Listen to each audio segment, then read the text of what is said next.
The corpses walk in the tantric rituals. When somebody dies or when somebody is certified dead by your doctor, he's not completely dead. Up to 5 to 7 minutes, it's behaving as if it's alive and then falls dead, exhausts itself. So it's based on this that when somebody dies, there are rituals in India. Up to 14 days, there are various kinds of rituals. Once the body has been shed, once the legs have fallen, you cannot walk. Dead men cannot walk, isn't it? But that's not true. We can make them walk. The tantric sciences in India, this is their whole thing, to make a dead man walk. The corpses walk in the tantric rituals. There have been many, but one has been historically recorded. There was a yogi, there have been many like this, there still are. There was a yogi who had mastered what is known as Surya Sparsh. That means… Sparsh? Okay, touch, okay. Contact or touch. So this is like the solar touch. There is a certain type of yoga called Surya Sparsh. So he mastered this. This was a bong. What's a bong? A Bengali. So, he lived in Varanasi and he periodically went to his guru and learnt different steps of this and was mastering this step by step. So, any number of times he displayed this in public, that if you bring a bird, a dead bird, which has been checked by everybody, it's for sure a dead bird, not a bird which is acting dead. A really dead bird, if it died within the last 3 hours, it's gone rigid. You know, within 3 hours a bird goes stiff. The rigor mortis sets in for a bird much quicker than for a human body. Because a bird has… the blood temperature, the body temperature of a bird is much, much higher than that of a human body. So, the way it cools down and how soon the rigor mortis sets in is much quicker in a bird's body than in a human body. So, 3 hours after the bird is dead, if you brought a bird to him with a simple magnifying glass, that too not from direct sunlight, from mirrored light. If you stand outside and mirror the sunlight inside, using that light through a magnifying glass, he would make the bird come alive. It would chirp, it would sit up, it would walk and it would fly. It would fly around for some time and then collapse and die again. So when people said, why can't you make it live? He said, this is all I know. My guru can make this happen. I am still learning, but he was already close to 70 years of age at that time. To his misfortune, it so happened, a 7-year-old boy of the local Islamic conquest had already happened. A Muslim king's son, who was 7 years of age, died of some unexplained fever. So they had heard of this man bringing a bird alive. They came to him and said, come and try, and our king's son. One thing was, he would never try it outside the presence of his deity. He had a small deity and a shrine. Outside the shrine, he would never try such a thing. He would practice it only in the shrine.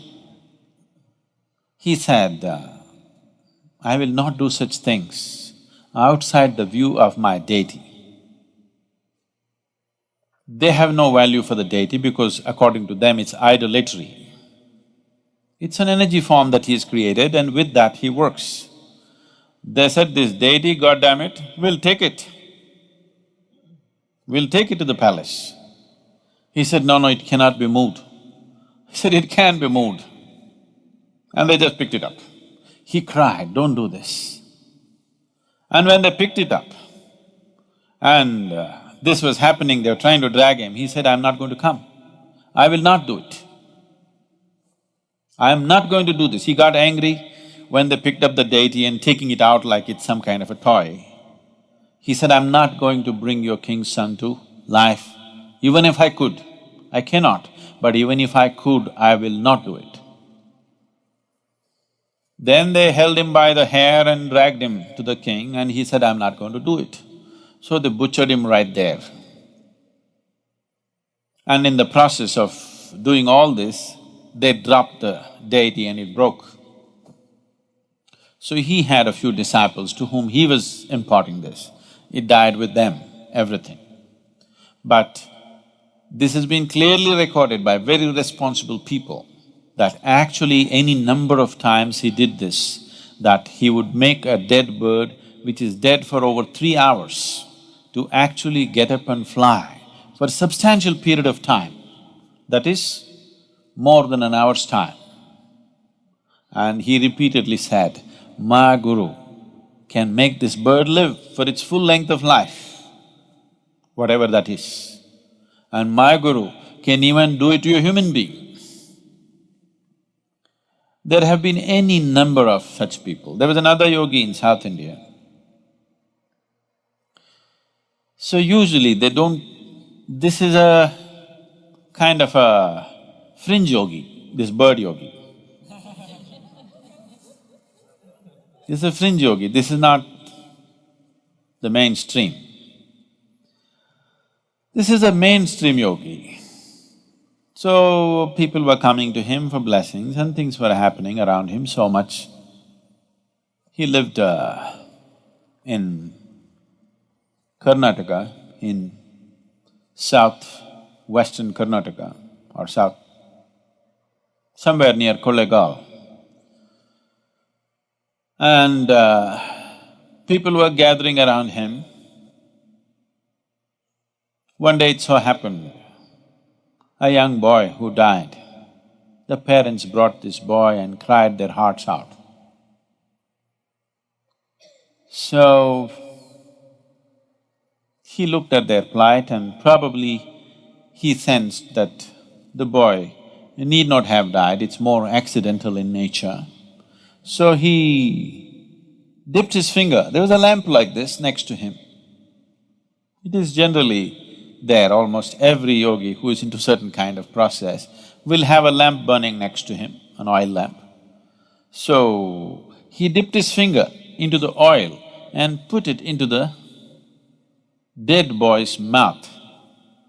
And the boy came alive after some time and became perfectly all right. When somebody dies, or when somebody is certified dead by your doctor, he's not completely dead. Death happens slowly. If you are not already aware of this, where's this lady? She should know, pastor's daughter. Anybody undertaker's son or daughter? Nobody? You may already know, most of you, that after a person dies, up to 11 days for sure, most of the time up to 14 days, fingernails grow, hair grows. You know this? How many of you are already aware of this? Yeah. So, because death is happening slowly, step by step it's going, it's not yet complete. The withdrawal of life process from this lump of earth happens step by step. For all practical purposes, when it is immobile, lungs have stopped, heart has stopped, so they'll declare you dead, but not yet. So it is by using this that still the life process is still continuing, you can rekindle that and activate the system. It is by using this that the tantrics have dead bodies walking. And it's not very uncommon, it's quite common.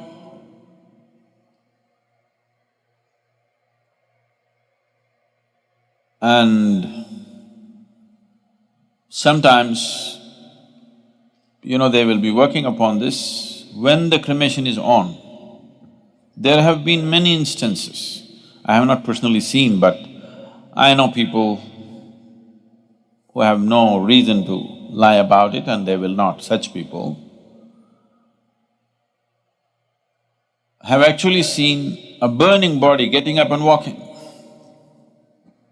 They've set fire to it, it's burning, but it gets up and walks.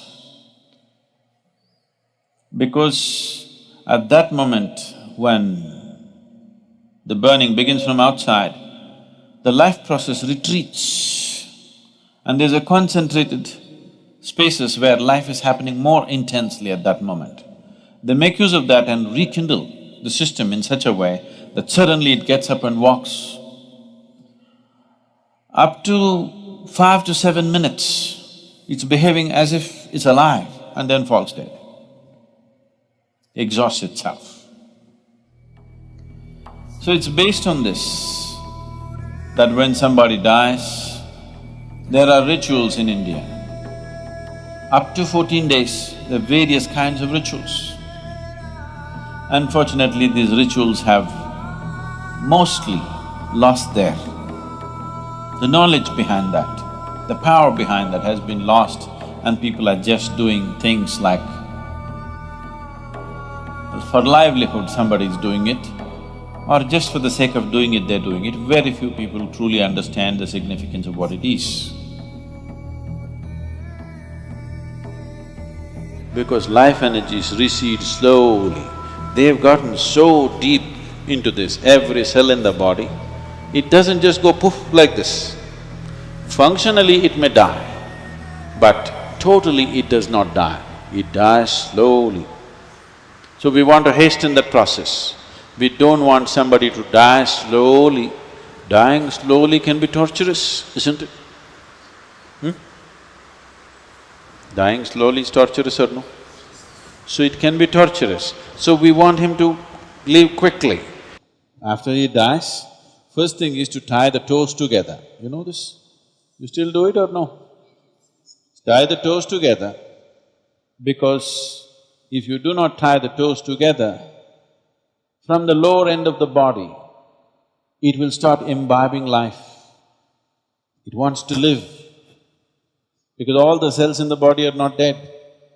They're still making an effort to live. They will try to draw energy. When they try to draw energy, certain forces will enter the body. So you don't want that to happen to your loved one.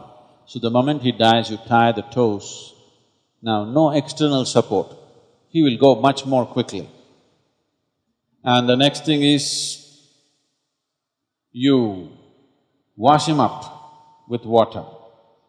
Because when you wash the dead, see, even if you're alive, if somebody tries to give you a bath, they'll pour water on your face, you will feel like you're being waterboarded. When you were a child, when your mother gave baths to you, because we never used showers and things, they poured water, she always held it like this for you, so that the water doesn't come here and you don't feel waterboarded. But somebody else was giving a bath to you, they just poured, children are doing like this. Yes or no? So if you just pour water over the face, this dead guy gets waterboarded. If any little activity is happening, it'll all cease. So to live gracefully and to die gracefully is very important. Death is not some strange subject that we should not talk about. It is right here, progressing for all of us, isn't it? Slowly maturing, your death is maturing. One day it'll be complete. Let it be a long time after, but right now it is maturing, isn't it? So if you understand life very well, absolutely well, you can exit the body in such a way that you exit completely, you gather everything and leave. If you live like that, then we will give you a burial. We don't burn your body because we don't want to waste the wood on you. You have completely exited, there is no hurry. We can keep you for a day or two and then bury you. So I'm saying, this is a culture where we understood life and death absolutely well and dealt with it as it should be dealt with. Within the first 14 days, you can do a lot of service to the dead. That culture grew, that science grew in a big way in this country, but then got corrupted. So, what was a very wonderful science became commerce, and commerce became corruption. So today, if somebody in your house dies, you go to those people who claim they will do something, they will say, your grandfather wants to drink milk, give a cow, not 1 liter of milk, a cow. Your grandfather… it's raining, your grandfather needs umbrella, give an umbrella. Your grandfather is walking through thorny paths, he needs footwear. See, whatever you may know or you may not know about your grandfather, one thing you know is he left his body here and went. Once he's left his body here, umbrella, clothing, footwear, not okay. Yes? But unfortunately, it's become like this. So we are right now in the process of training people to do this kind of services, but you should never make it your profession. Just as a service, if you are willing to offer, we can train you to do these things properly, and it's a very important thing to do in life. It's a very important aspect. When somebody has lost his body, he is completely helpless. He needs help, and he can be helped, but not with contaminated, corrupt hands. Somebody who cares, somebody who has the necessary sense about it. If you want to go through something like that, such trainings, it's available. We are even starting our own cremation places. In Coimbatore, we have Isha Sudugadu. You know this? You don't know. Oh, you know where to die at least now. And if some of you train for this, you can deliver that service, and it's a very significant service. People don't understand the value of it in today's world, the modern world. They don't understand the value of it, but it is extremely valuable to do that.